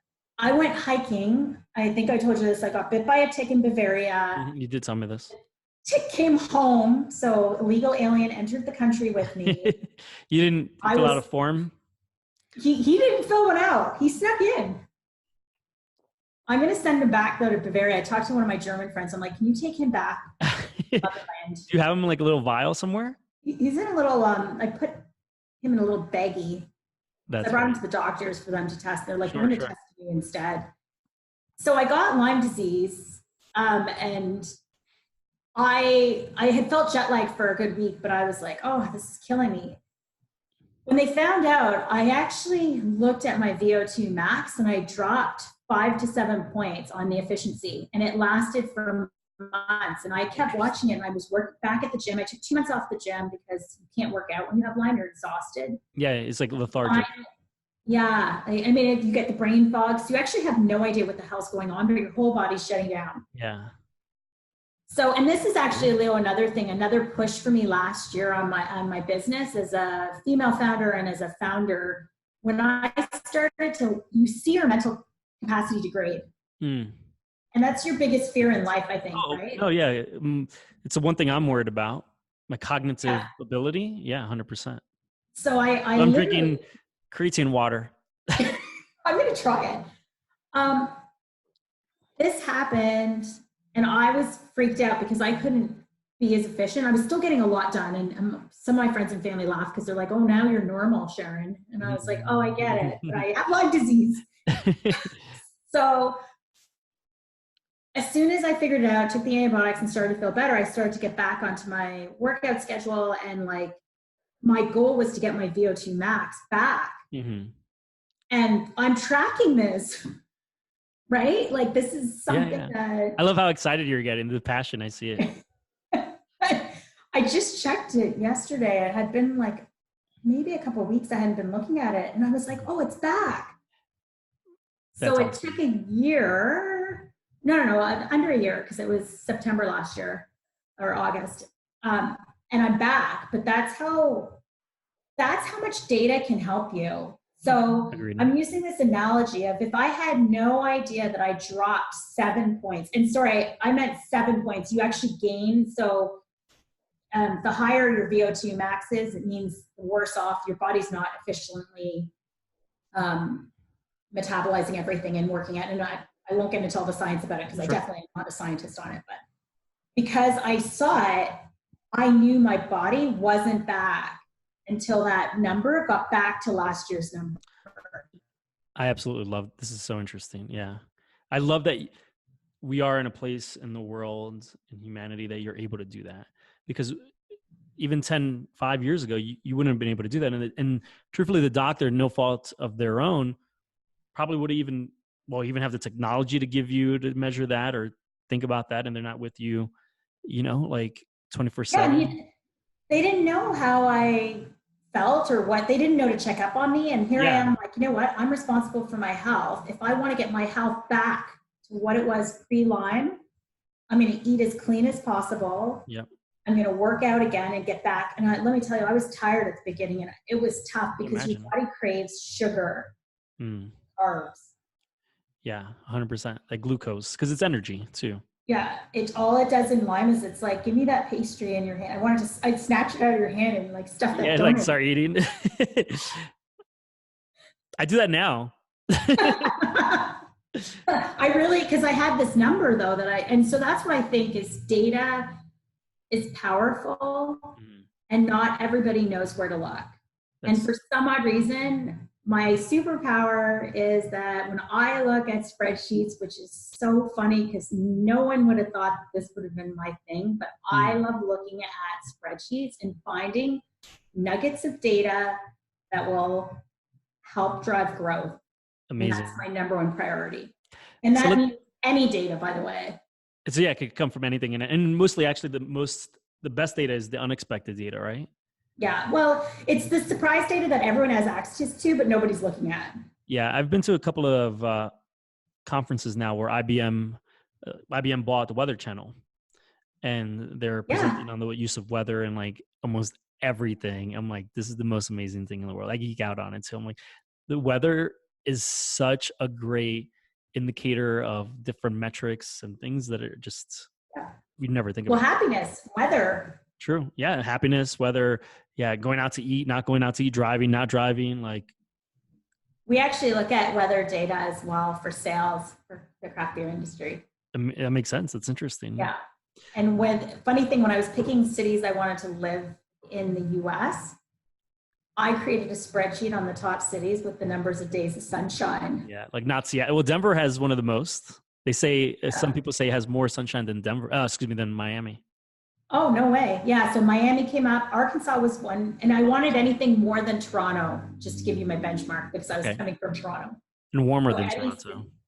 Yeah. Any place is warmer than Toronto. Yeah, I live in Ottawa, which is where I was born. But like all those little facts are things that somebody doesn't have time to look at. Makes sense. So my goal is the blind spots, like just like in a car, you just didn't know they existed. Yeah. And also, you don't know what you don't know. Yeah. You don't think to look at that kind of stuff. And there's confirmation bias, right? I always look at these data metrics, don't show me these. But you have the opportunity to perhaps come in and be like, well, let's look at all these other ones. Yeah, and I look across the industry. So and I get to see annual trends, which is also great because the secret sauce as well is that I get sales data from clients. And that's what we look at to see what are the trends. And then we're looking at the full P&L. Amazing. And then looking at that to determine what would be, growth drivers and sales drivers. And no one has time to plan unless you're working in corporate America. Yeah. No, that's true. Or the resources, right? To be able to gather and do it, right? Because like back in the day, if you think of your old position, you were doing everything and anything. You maybe didn't have the luxury or the opportunity to focus on this area, right? As much as you wanted or should have. So if I was a brewery right now or a cannabis company or anybody in the white space and I wanted to work with you, how can I get going? Yeah. So the first thing I like to do whenever I'm working with a client is to look at the space. And I actually do what we call, and my team's going to laugh because it's a deep dive. Okay. And we go through and we analyze the category, brands in the category. So if you were a new brand, which is super exciting for us, we actually want to set you up. So we want to say, here's what a best-in-class brand should do. So when I start my vodka, beer, protein, creatine company? You betcha. That's and then amazing. we'll define that. We'll actually figure out as well what consumers are saying about it, how you should brand it. Should it be a creatine, protein, vodka? Oh, that's true, right? Maybe they want gin because the trend is gin. And they want it infused with some other ingredients like pomegranate, etc. So I also look at all that. That's amazing. All right. And then again, you could take that and it could be a cannabis company and do that very same thing. Like, one of the things I have been seeing with the CBD and some of the products that I have here too, they do infuse them with like, I don't know all the essential oils, but like lavender and all that kind of stuff. So maybe lavender is better for this versus that. Yeah, the same thing with beer. So the whole thing as well is right now we do our deep dive. The next thing is tracking against what I call key performance indicators. And I have to stop using all these corporate No, I love because them. people are always like, oh God, what are you talking about, Sharon? I'm just like, oh, your goals. Yeah, your KPIs here. Yeah. So we set them up for the year across a bunch of things. So social media, sales, profit, etc. And then we're tracking monthly. Amazing. So that you're getting a dashboard of sorts. And I hate also using the word dashboard because we overuse that, but it's a snapshot of your business. It's a view. I could do it of you, Leo. I could be like, here's what your brand is this month. That's scary. let's give it a month and let's look at it in a month and let's see what's going on. Visionary, that's what I think about is like if everybody could kind of have a goal of understanding themselves better. Sure. And it's just this tracker. I love it. That is, so yeah, like the way you describe it, it could be in anything and everything. Like you just said, my truth pug, my pug, who's an influencer. Like, yeah. And it's like, hey, Truth, are you really delivering against, and it's your own personal goals. So it's not about, one of the things we always said in business was like, you don't want to tell anyone their baby's ugly. But it's just about like being more aware. And one of my favorite ones is Credit Karma as a good analogy. Interesting. Because if you're getting those updates, you're constantly given like little tips of what you need to do to improve your credit score, why your credit score is important. Yeah. And I know there's a bunch of apps that do the same. That's the thinking as well. I absolutely love that. Where can they find you? What's your website? Where can they sign up for that newsletter? So BREWASIS.com is where the newsletter is, on our newsletter page. And then they can reach out to us through the website or even just directly to me through emailing or on my LinkedIn, which I know you have. And I love hearing about, anyone who's dealing with a business issue and, wishes they had more data with regard to navigating through it and helping. And that's our whole team is about that. Because we have we like to think of ourselves as like savvy data nerds. And you do it. We gotta give someone a shout out, Anna. Yeah. The new intern on your team. Yeah, Anna's been a new intern. I probably should give a shout out to a couple others. Yeah, well, you do a fantastic job of this. Actually, we talked about this.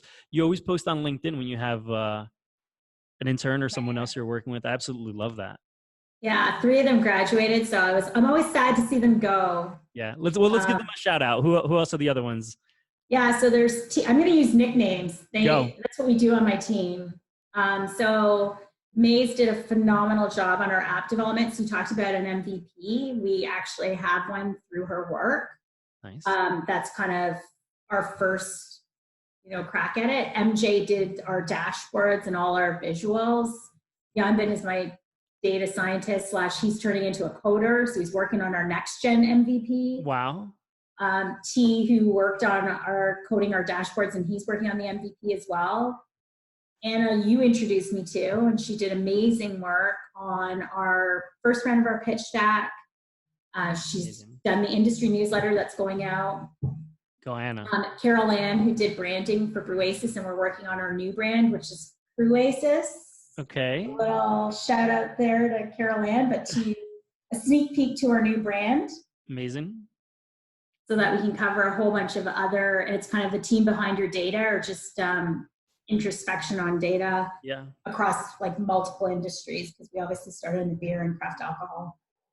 Amazing. Well, thank you so much for doing this. Yeah, my pleasure. Thank you for having me. Of course. This has been in the making now for like 4 or 5 months. I know we had so much stuff on the go, and now you're moving back. Yeah, so we could do this in person.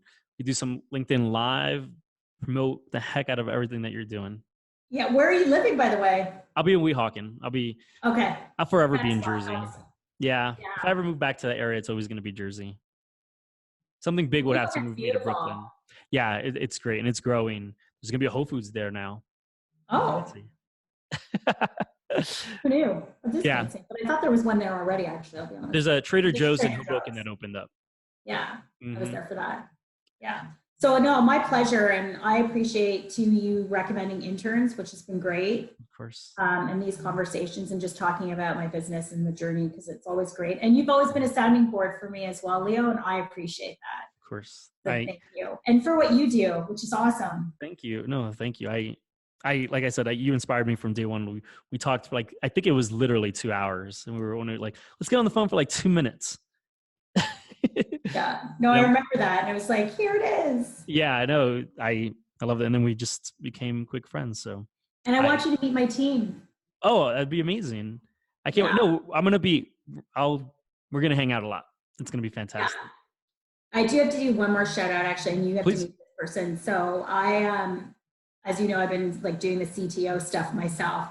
Mm-hmm. Funny story. I bumped into him in a Brooklyn coffee shop. I literally just moved my bag because I would do that for most people. I'd be like, hey, here's a seat beside me. Sorry, I had my bag there. Yeah. Sat down. He's from Silicon Valley. His name's James Allen. He's been coding and developing apps his whole career. Mm-hmm. He was self-taught, and he's been mentoring my coders. Nice. All right. So he's been some support there. So maybe this will help you in any way. What are you looking for in a CTO? And if there's a CTO out there listening, should they just reach out to you? Send me or?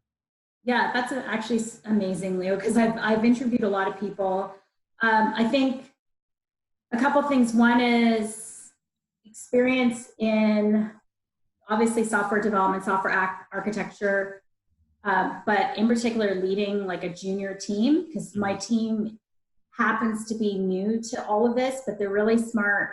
They came from CUNY, and I know it's hard because people want to bring in their own coders that have lots of experience. But I really love working with, and I like hiring from my intern pool. Mm-hmm. And then algorithms is another area, which we didn't talk about today, but is part of my vision. So it's a really big thing that we need to understand. And then the whole MVP development. And I'm always open to meeting amazing people in both tech and the industry itself, like alcohol and cannabis industry. So thank you. No, of course. Should they reach out on LinkedIn or? Yeah, LinkedIn's the best. Yeah. And my email, which is sharon.joseph@brewasis.com. Awesome. Love it. I had never figured out a good way to end the podcast. So it's always a weird, awkward moment. So I just say, thank you. See you soon. Thank you. See, it's always awkward.